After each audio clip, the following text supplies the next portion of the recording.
yang sama-sama kita takdimkan, kita suwuni pangestu dan doa.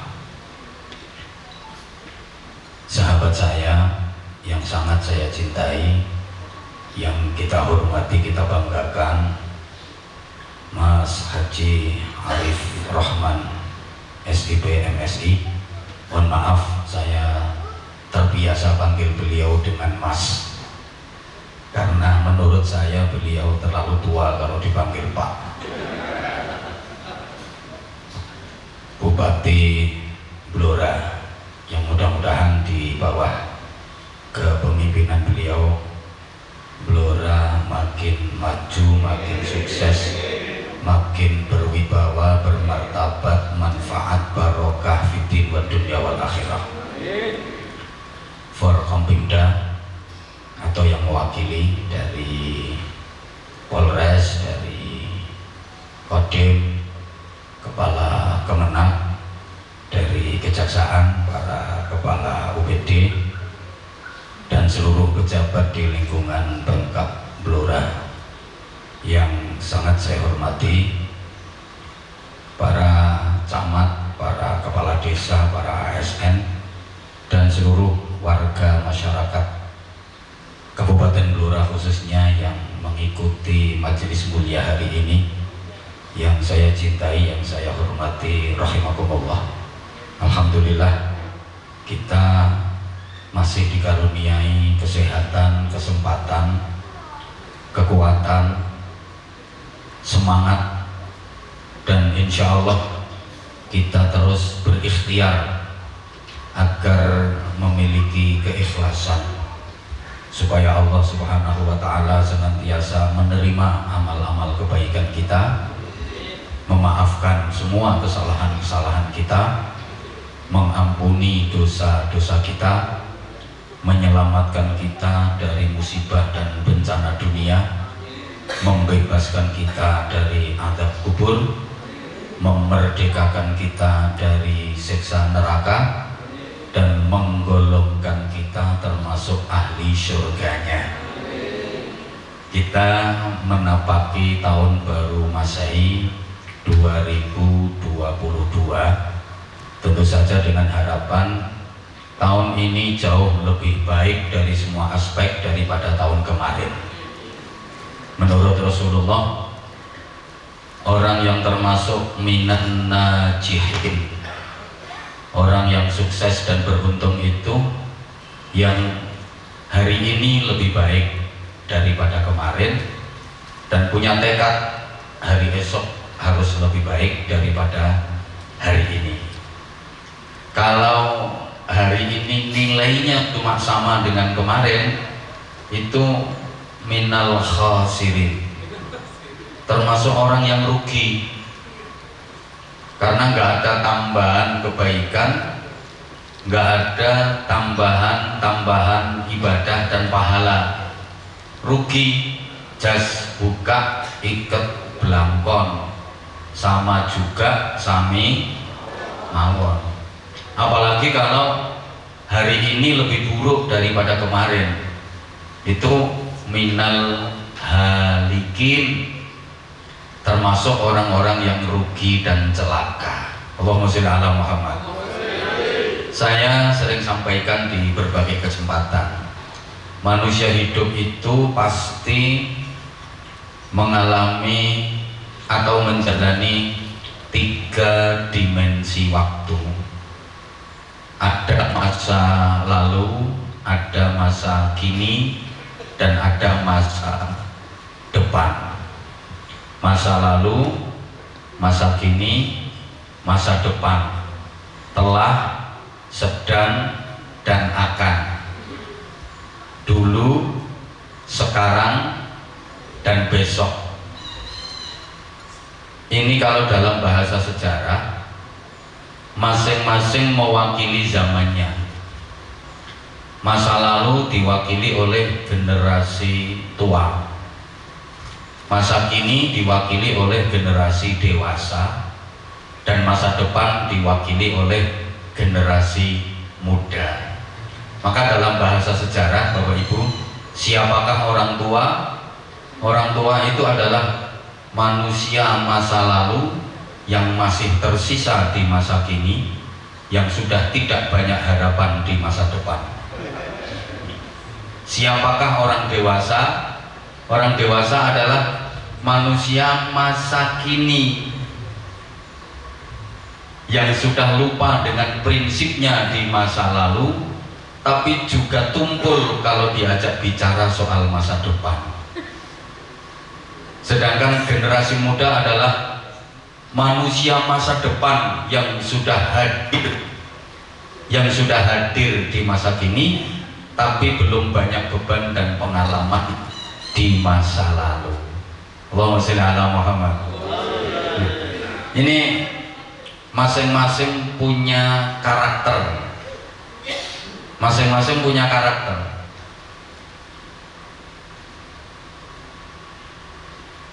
Orang tua itu biasanya suka bernostalgia. Orang dewasa sibuk dengan realita, sedangkan orang muda akrab dengan idealita. Kakek nenek yang sudah tua kalau didatangi cucunya biasanya suka bercerita. Bapak ibu yang dewasa kalau anaknya minta sesuatu alasannya sibuk kerja. Sedangkan anak muda itu paling suka kalau ditanya cita-citanya mau jadi apa dan pacarnya siapa. Tokoh tua sibuk menulis biografi. Tokoh dewasa sibuk berprestasi, menduduki kursi dan rebutan posisi. Kadang ada yang koalisi, macam-macam. Sedangkan tokoh muda rajin demonstrasi, pandai berorasi, bahkan ada yang ahli caci maki. Mohon maaf, selamat datang Ibu Wabu. Oh, iki Ibu Bupati. Lah ya Wabu.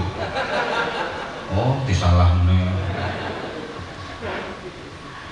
Oke. Nah, kalau kita bicara soal masa depan, itu bukan milik generasi tua, bukan milik generasi dewasa, tapi milik generasi muda. Makanya orang tua dulu itu suka memagari kampungnya dengan pohon bambu. Mungkin di beberapa desa di Kabupaten Blora ini masih ada kampung-kampung yang dipagari dengan tanaman bambu.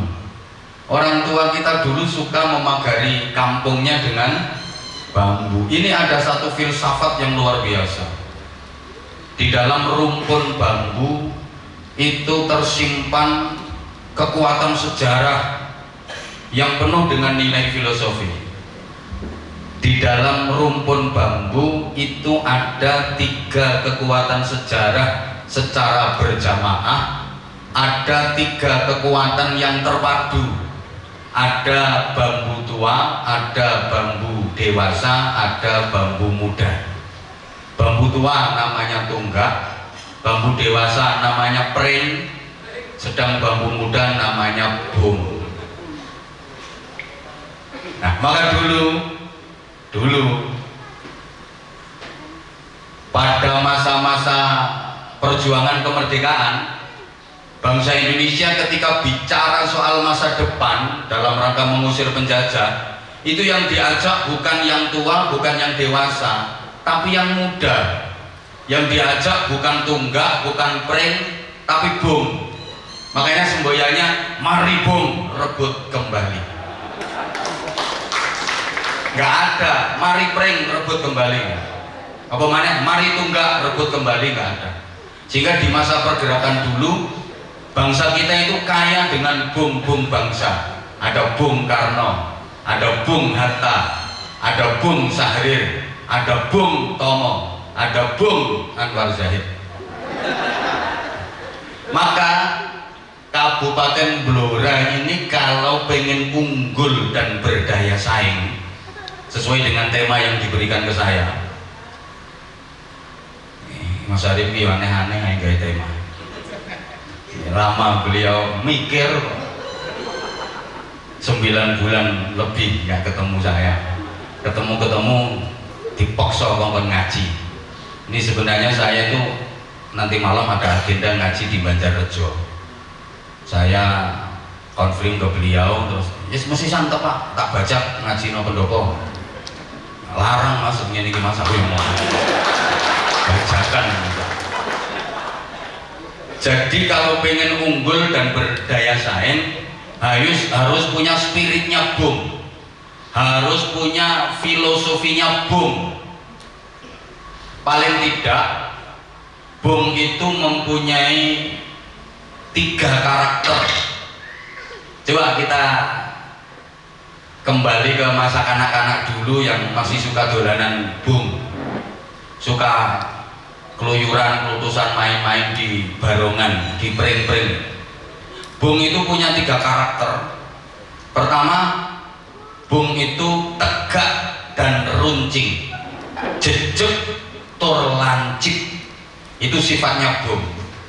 Jadi kalau ada Bung kok bengkok, tumpul, itu bukan Bung harapan tapi Bung ancaman. Mesti jejeg lancip. Ini filosofinya apa? Kita itu harus tegak dan runcing. Kita harus idealis dan kritis, punya cita-cita yang hebat, dan jangan gampang puas atas hasil yang diraih. Ini filosofinya Bung yang tegak dan runcing, idealis, kritis. Yang kedua, Bung itu selalu ingin melampaui siapa saja.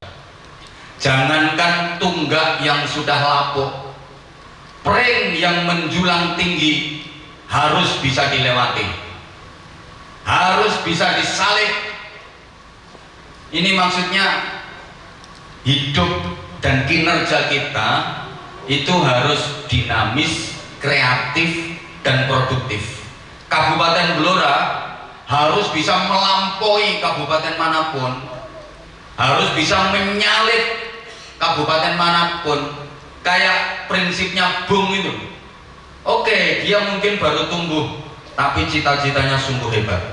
Jangankan tunggak, pring yang sudah menjulang tinggi harus bisa dilalui, harus bisa disalib. Artinya saya selalu mendoakan sahabat saya Mas Arif, mudah-mudahan jadi generasi yang pelopor bukan pengekor, yang perintis bukan sekedar pewaris, yang pengais bukan pengemis, yang penggerak bukan penggertak, yang punya karakter bukan yang karaten, yang luar biasa bukan yang biasa di luar.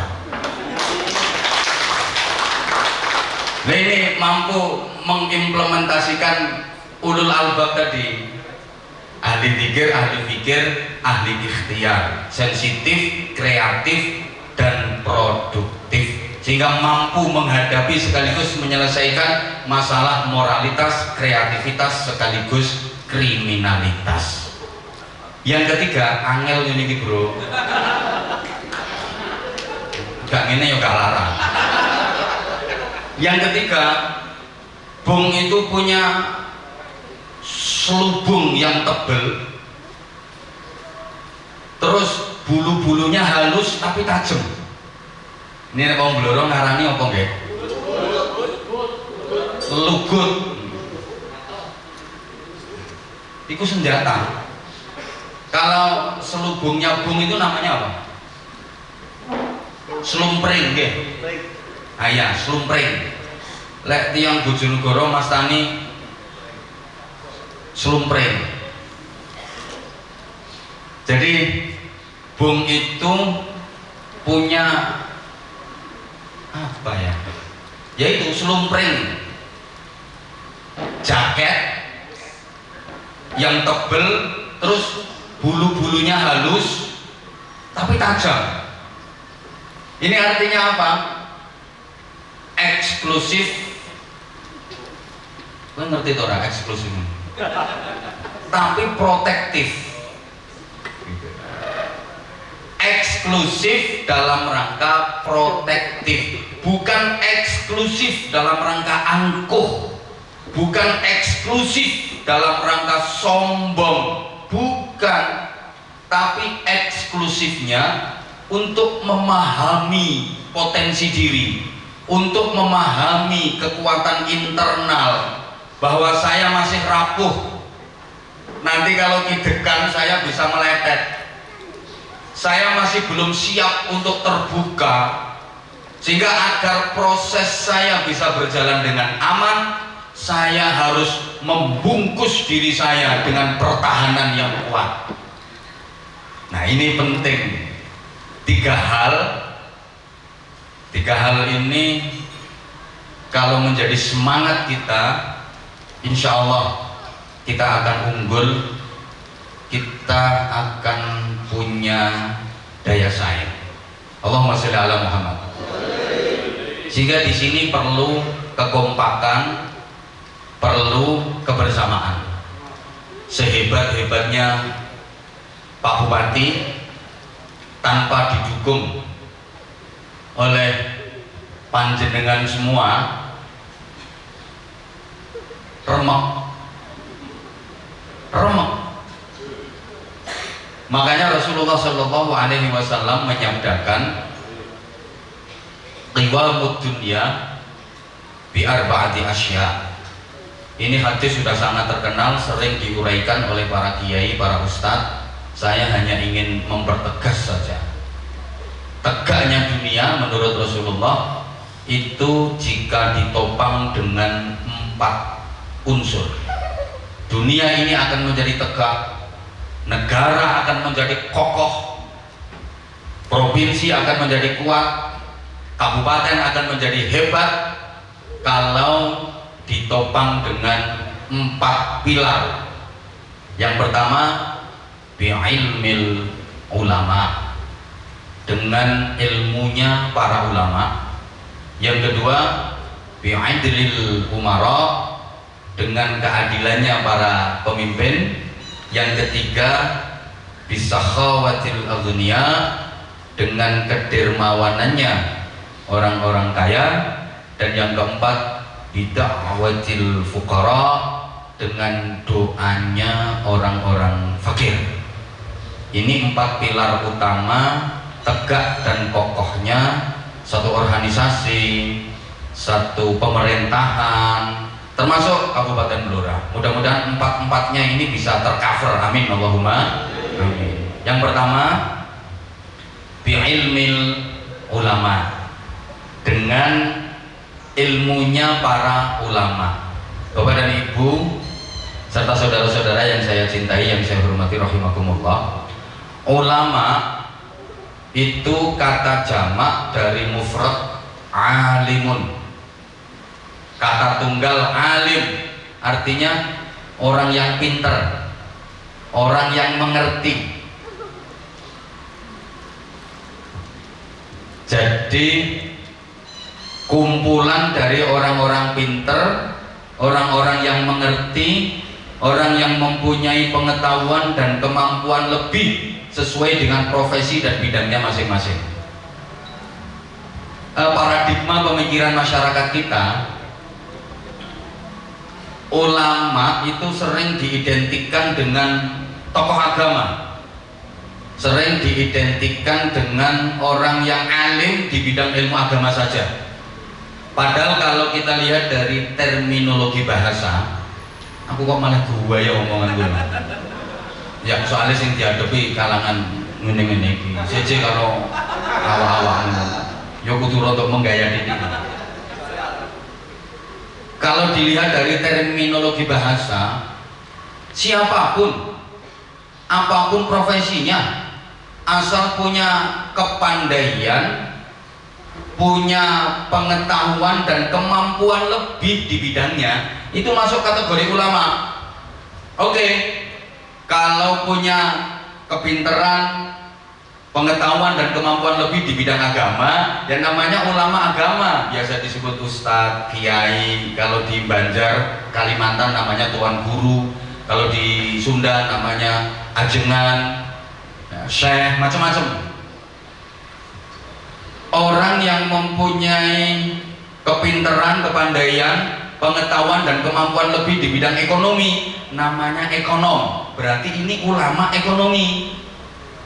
Yang mempunyai kepandaian, pengetahuan dan kemampuan lebih di bidang teknologi, namanya teknokrat. Ini berarti ulama teknologi. Yang punya kepandaian, kepintaran, kemampuan dan pengetahuan lebih di bidang birokrasi pemerintahan, namanya birokrat. Berarti ulama birokrasi. Yang punya kepintaran, kepandaian, pengetahuan dan kemampuan lebih di bidang sosial kemasyarakatan, namanya sosiolog. Berarti ulama sosial. Yang punya kepintaran, kepandaian, pengetahuan dan kemampuan lebih di bidang kriminologi, namanya kriminolog. Berarti ki ulama kriminal. Ulama kriminal ya. Ya ulama soal kriminalitas.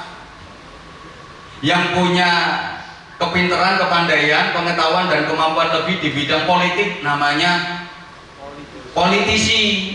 Berarti ki ulama politik, nggih. Sien namine politikus. Soalnya kuatir kakean sing dadi tikus temenan, akhirnya diganti politisi. Nah, ini dia punya ilmu. Ilmu ini penting sehingga wahyu yang pertama kali disampaikan Allah kepada Rasulullah SAW itu adalah soal ilmu. Iqra bismi rabbik. Iqra, bacalah. Bismi rabbik, dengan menyebut nama Tuhanmu. Iqra, bacalah. Apa yang harus dibaca? Ayat-ayat Allah. Ada berapa ayat-ayat Allah? Ada dua. Ada ayat kitabiah, ada ayat kauniyah. Ada ayat yang tersurat, ada ayat yang tersirat. Ada ayat yang terbaca, ada ayat yang tercipta. Ayat kitabiah itu Al-Quran, ayat kauniyah itu jagat raya semesta. Pertama Al-Quran harus kita baca. Iqra'ul Quran fa innahu ya'ti yaumal qiyamati syafi'an li ashabi. Banyaklah hadis-hadis tentang keutamaan membaca Al-Quran. Man arada yatakallama ma'allah falyaqra'il Quran. Sapa sing kepingin omong-omongan karo Gusti Allah, mongko becik maca Al-Quran. Jadi maca Quran niku persasat omong-omongan kalih Gusti Allah. Guwaya wong nang iso omong-omongan karo Gusti Allah. Sampeyan iso omong-omongan karo bupati wis guwaya. Aku mau omong-omongan karo bupati, sok tak jaluki rokok bareng wong iki. Lagi iso omong-omongan karo bupati wis gaya. Apa maneh iso omong-omongan karo gubernur, apa maneh iso omong-omongan karo presiden, tambah gaya. Apa maneh iso omong-omongan kalih Gusti Allah, tambah gaya. Mulane sampeyan nek pengen dadi wong gaya, maca Al-Qur'an. Mergo iku omong-omongan kalih Gusti Allah. Lah wong sing sering omong-omongan itu berarti orang dekat, orang dalam. Yang sering omong-omongan sama Pak Bupati, pasti dia orang dekat Pak Bupati. Orang dalam, wong jero, nenek potonganmu ya jarang. Yang sering omong-omongan dengan gubernur, ya orang dekat gubernur, orang dalam. Yang sering omong-omongan dengan Pak Presiden, ya orang dekat Presiden, orang dalam.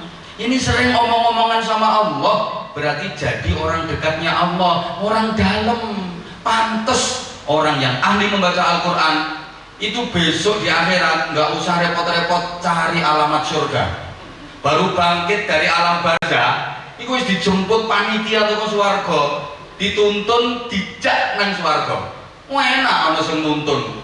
Adik kula samane gak pati pengalaman daerah kono.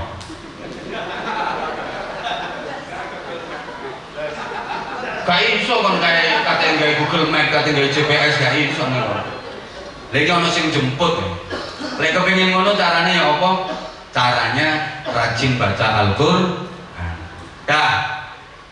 Al-Qur'an itu SOP, standar operasional prosedural dalam kehidupan kita.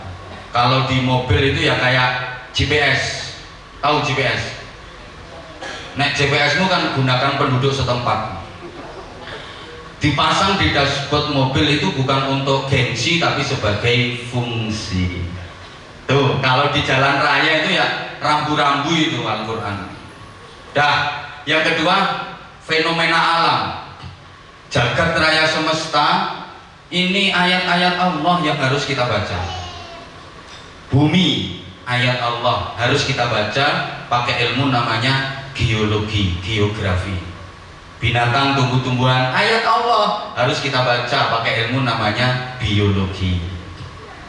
Laut, ayat Allah kita baca pakai ilmu namanya oceanografi. Gunung, ayat Allah kita baca pakai ilmu namanya vulkanologi. Cakrawala, ruang angkasa, ayat Allah kita baca pakai ilmu namanya astronomi. Nah, ini ada ilmu yang mencakup semuanya, namanya googleologi. Ilmu nyar. Ya dampaknya googleologi ini udah kemana-mana sampai merambah dunia pesantren. Bener. Jadi kalau santri zaman dulu itu yang dibaca itu kitabnya mulai Fathul Qorib, Fathul Mu'in, Fathul Wahab. Tapi santri sekarang bukan Fathul Wahab, bacaannya adalah Fathul WhatsApp, Raudatul Facebook, Kifayatul Instagram, Hidayatul Twitter, dan Nihayatul TikTok. Jadi dia punya guru besar namanya Syekh Google radhiyallahu anhu. Torikohnya torikoh internetiyah. Semuanya harus kita baca, tapi tetap dalam frame Bismi Rabbik, dengan menyebut nama Tuhanmu. Artinya apa? Ilmu pengetahuan gak boleh lepas dari nilai-nilai keimanan. Allahumma sholli ala Muhammad. Bapak Ibu Saudara yang saya hormati rahimakumullah, Iqra itu dimensi intelektual, Bismi Rabbik dimensi spiritual. Iqra memproduk ilmu, outputnya orang-orang pinter kayak penjenengan. Bismi Rabbik memproduk iman, outputnya orang-orang bener. Nah, kita disuruh Iqra sekaligus Bismi Rabbik, berarti kita dituntut untuk jadi orang pinter sekaligus bener. Ini nggak gampang.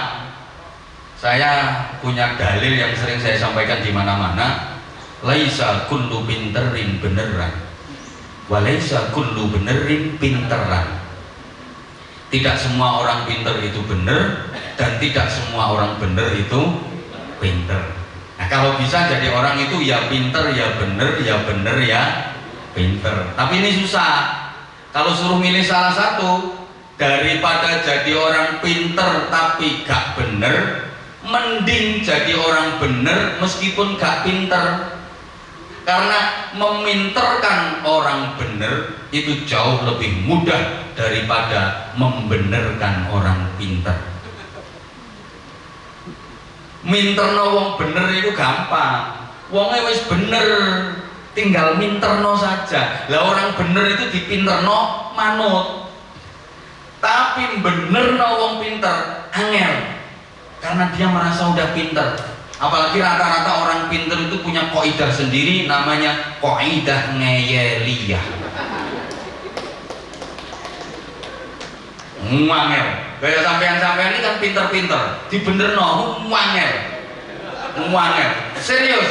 Kula niku luwih seneng ngaji blusukan ning desa-desa ning pinggir-pinggir alas sing biasanya sering kula lakoni karo Mas Arif Tasik Wabub nih, lu seneng ngoten niku timbangane ngadepi jenengan-jenengan sing pinter-pinter ini. Angel tatanane. Angel, pol Masya Allah. Ngapunten.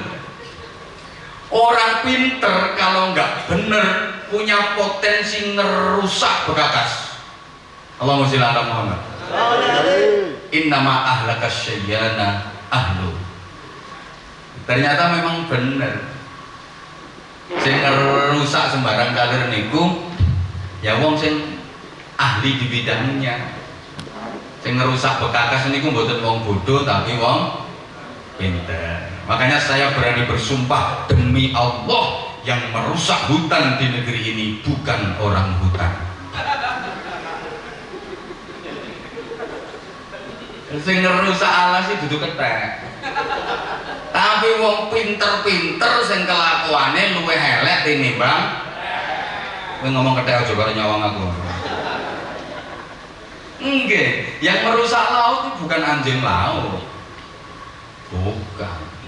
Tapi ya orang-orang pinter yang perilakunya lebih buruk daripada ngapunten. Allahumma sholli ala Muhammad. Kita itu nggak kekurangan stok orang pinter, Bapak Ibu. Indonesia ini nggak kekurangan stok orang pinter. Tiap tahun berbagai macam perguruan tinggi, universitas atau institut atau apalah namanya mewisuda orang-orang pinter sebagai sarjana. Ribuan jumlahnya tiap tahun. Kita nggak kekurangan stok orang pinter. Jenengan dan Indonesia ini pados wong sing pinter bidang apa ae. Gak kekurangan. Yang kita agak kekurangan stok itu, maaf, orang benar. Makanya di kita itu memang banyak fakultas pendidikan, tapi kan nggak ada fakultas kesabaran. Anak sampean sekolah nang ndi, Mbak? Alhamdulillah harus kuliah, ngapet jurusan fakultas kesabaran. Banyak fakultas ekonomi, tapi kan nggak ada fakultas kesejahteraan. Nggih, mbora nyau kok. Banyak fakultas hukum, tapi nggak ada fakultas kejujuran, fakultas keadilan.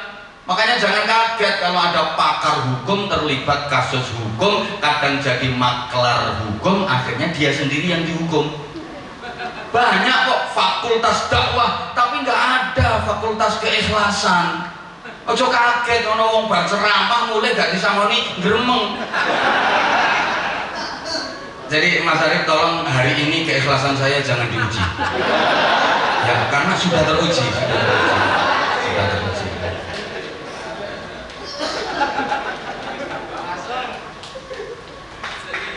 Allah, ini dampaknya orang pinter yang enggak bener. Masya Allah, ngeri. Tapi bener lek gak pinter yang guyokno wong.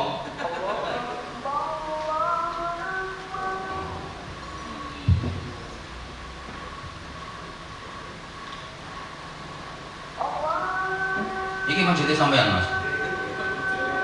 Maksudnya maksud kabupaten iki. Soalnya kok melek.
Allahumma sholli ala Muhammad. Saged dilanjut nggih. Niku ketua tim penggerak PKK. Monggo Ibu, ten ngajeng monggo. Monggo. Ketua ngomong mburi. Monggo Ibu, monggo. Nggih. Nah, mriku napa kaya gak rukun. Nggih. Monggo Ibu. Alhamdulillah. Pun kula lajengaken, mudah-mudahan seluruh ASN di lingkungan Pemkab Blora ini jadi pribadi-pribadi yang pintar sekaligus benar. Nah, ini pesen ya Mas Bupati, kalau milih kepala dinas itu jangan pertimbangan pintar saja Mas, harus benar. Nanti kalau cuma pintar tok bahaya, suruh ngurusi beras malah nimbun beras, suruh ngurusi proyek malah jenengan yang diproyek nanti. Jadi pertimbangannya jangan hanya pinter aja Mas. Nek perkara pinter wong saiki pinter-pinter kabeh. Ngene-ngene iki dadekno kepala UPD ya iso. Nek terima pinter, wong saiki ana HP, pengen sekedar pinter gampang. Tapi untuk jadi bener ini yang susah. Allahumma sholli ala Muhammad. Nah ini, maka Bismirabbik ini sangat penting. Kalau Bismirabbiknya nggak kuat, kata tak nih Mas Bupati, pemikirannya kritis, analisanya tajam, bicaranya lantang, belum dapat posisi. Begitu oleh kedudukan, impoten. Lola, bener. Ada saya ini ngono.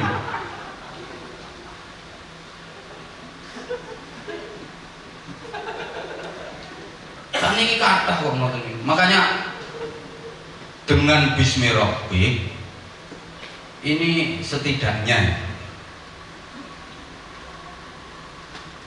manusia itu punya daya spirit yang kuat. Ini maaf nilai spiritualitas kita akhir-akhir ini kan udah mulai lentur, bahkan ada yang udah luntur. Dalam beragama kita itu kadang temporer.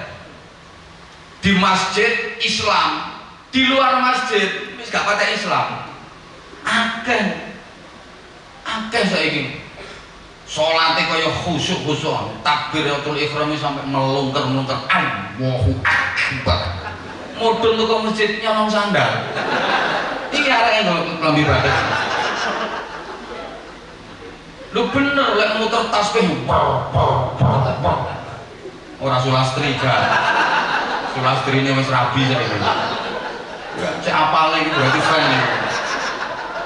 Nek zikir mantep illallah, tapi utang gak nyaur. Ini kan temporer namanya. Di masjid hamba Allah, tapi di luar masjid bisa jadi hamba setan. Di majelis taklim terpelajar, tapi di luar kurang ajar. Wayah ngaji beradab, tapi ning jowo biadab. Ini wayah tampil ini ahli sholawatan, ning jowo gendaan.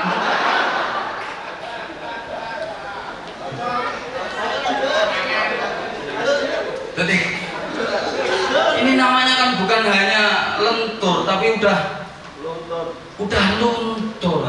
Maka dengan Bismirabbik diharapkan kita itu punya kesadaran bahwa kita itu lemah dan sangat terbatas. Kalla innal insana layatgha ar-ra'ahu istaghna. Manusia sering lupa diri ketika merasa dirinya punya. Manusia sering lupa diri ketika merasa dirinya bisa, ketika merasa dirinya kuasa. Wong ini kadang digawe sugih sithik, masya Allah. Melaku ketemu tangga disopo lho, gak gelem noleh. Saking pundi, Mbak? Gak level. Masya Allah. Pinter sithik nih kadang sombonge. Kaya iso ngraji entut. Ngraji angin wis umum. Iki entut lagi metu tikrok nek digaji. Allah karim. Punya jabatan dikit aja masya Allah. Melakuin dawa gek-gek. Mohon di lo. Padahal pangkatnya apa? Wakil ketua RT. Masya Allah. Lihat dipikir, coba kita ini sebenarnya punya apa? Punya apa kita? Menungso yang asli ra duwe apa-apa. Kabeh wae Gusti Allah kok iso apa menungso itu, Pak? Gak iso apa-apa. La haula wala quwata illa umpama menungso iku iso, wong sing uripe paling sehat, umure paling dawa, dokter. Kan dokter paling ngerti penyakit, ngerti obatnya. Umpama menungso iso, dokter iso sehat, umure dawa-dawa. Tapi nyatane ada dokter spesialis jantung mati muda karena serangan jantung. Ada dokter spesialis kulit kudiken. Jadi mereka pasien ini karo gitar kukur-kukur. Ini bukti kalau manusia nggak bisa. Dokter spesialis motor belek. Andaikan manusia bisa, uang sing pakaiannya paling apik iku penjahit. Kalau penjahit itu pinter nggawe pakaian model piye iso. Tapi tonton penjahit-penjahit ini lampine elek-elek. Sing apik didol. Dene yo kalungan meteran ambek dasteran kok ngono. Ambek daster ngepir pisan ngomong ndut. Umpama menungso iso, wong sing omahe paling apik iku tukang. Tukang pinter gawe omah wong, tipe pira? Tapi delok tukang rata-rata omahe lak gak dadi. Perlu gawe omah wong. Iki bukti, umpama menungso iku iso, anak sing paling pinter iku anake guru. Lho guru iki umume kok pinter iso minterno anake wong. Umpama menungso iso, anake guru kok pinter-pinter. Tapi nyatane enggak semua kan. Malah ada anaknya guru sekolah di kelas itu peringkatnya sejumlah muridnya. Bukti sing ape disombongno. Sehingga ini satu ya. Bi ilmil ulama. Ini masing-masing komponen harus bekerja secara kompak dan terpadu. Kabupaten Kelurahan kudu ngono. Kabeh kudu sinergi. Bukan hanya bekerja keras, tapi harus bekerja cerdas dan disempurnakan dengan bekerja ikhlas. Jadi bukan cuma kerja keras, kerja cerdas sekaligus kerja ikhlas. Allahumma sholli ala Muhammad. Maaf ya, tak jelasin sedikit. Ini ngaji pembukaan. Kapan-kapan kalau ada waktu. Tapi modelnya cukup nyegat ngene Mas, ya diagendakan lah. Sama nih kok kayak aku kiai rapatnya kanggu. Makanya gawayane surat pemberitahuan, surat permohonannya di kewiringno terus ngongkon bagian keserah mau muaranya masih SMS WA biasa ya wes kaya apa biasa kaya mbiyen. Tapi alhamdulillah beliau ini mulai dulu saya kenal sampai sekarang udah jadi bupati nggak ada yang berubah dari beliau, tetap low profile. Kadang-kadang kan jadi bupati terus ngawene, umpama cara ngawene tak tinggal mulai sampai aku orang ngaji nom blur ora paten. Alhamdulillah kok nggak ada yang berubah dari beliau. Umpama metu sombongnya sithik tak sengklang. Alhamdulillah enggak, beliau enggak, tetap Mas Arif Rahman yang wong desa yang insya Allah selalu sederhana, selalu berusaha untuk ya ngerti lah, tahu melarat. Lemu ala iki. Aku apal sejarahnya, apal. Pengen nggak hasad misalnya, melok. Urusanmu ini nutuli pentil ini. Kenapa melu-melu nangken? Jadi kerja keras, kerja cerdas, kerja ikhlas. Gini Bapak Ibu ya, kerja keras itu kerja pakai otot, namanya kerja keras. Kalau kerja cerdas, kerja pakai otak, kerja cerdas. Nah kalau kerja ikhlas, kerja pakai hati. Orang ini kan harus kolbiyah, akliyah, jasadiyah.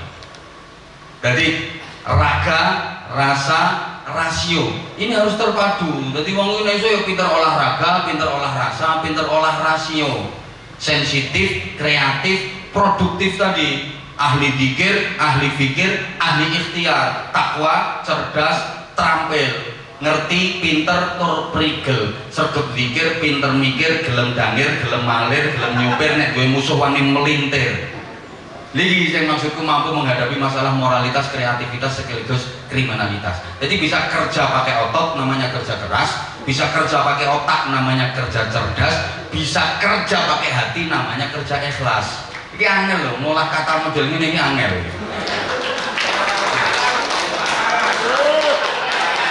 Nah, pengen murah yang ngundang Modena ya. Larang murah itu tergantung kualitas. Mau pokoknya semakin apik kualitasnya semakin larang.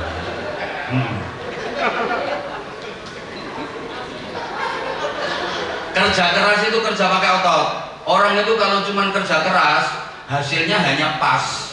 Tapi kalau didukung kerja cerdas hasilnya lebih puas, lebih luas. Apalagi disempurnakan dengan kerja ikhlas, janji Allah diberi hasil yang puas, luas, tak terbatas. Angel. Ini lagi dikai contoh gak jelas itu. Kudu dikai contoh. Kalau cuman kerja keras mengandalkan otot, rezekinya hanya pas. Maaf, gak beda karo sapi, kebo, jaran. Itu kerja otot, kerja keras. Paling sedina oleh maaf 1.000 200.000. Tanpa bermaksud merendahkan saudara-saudara kita yang kerja keras, ambil batu di pegunungan.